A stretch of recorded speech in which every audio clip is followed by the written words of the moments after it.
Hi, I'm Dr. Nancy Messonnier from CDC. I'd like to give you the latest update on the novel coronavirus spreading in the U.S., known as COVID-19.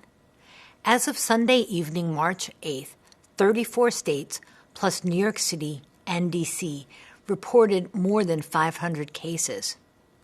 While right now our most affected states are California and Washington, the number of affected states, cases, and deaths will continue to rise.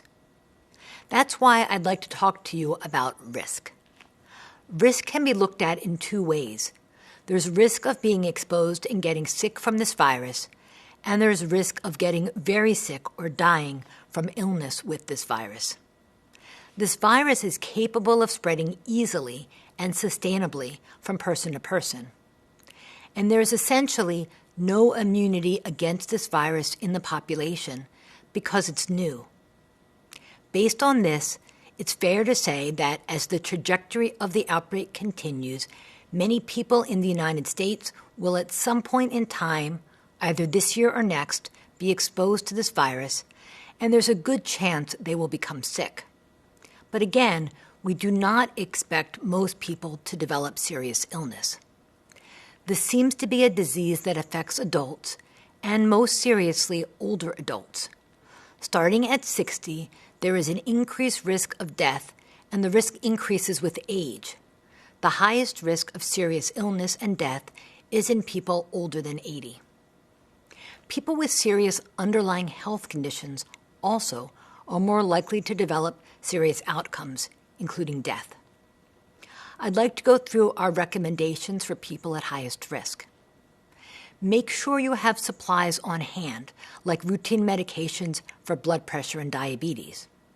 Have enough household items and groceries so that you will be prepared to stay at home for a period.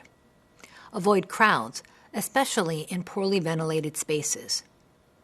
Travelers, particularly those with underlying health issues, should defer all cruise ship travel worldwide. We also recommend that people at higher risk avoid non-essential long plane trips. Last and most important, know what's going on in your community. I understand these recommendations may not be popular and that they may be difficult for some people. At CDC, our number one priority is the health and safety of the American people. These are the kind of recommendations I've made to my parents. Everyone has a role to play in helping to protect our family members, friends, colleagues, and neighbors who are most at risk.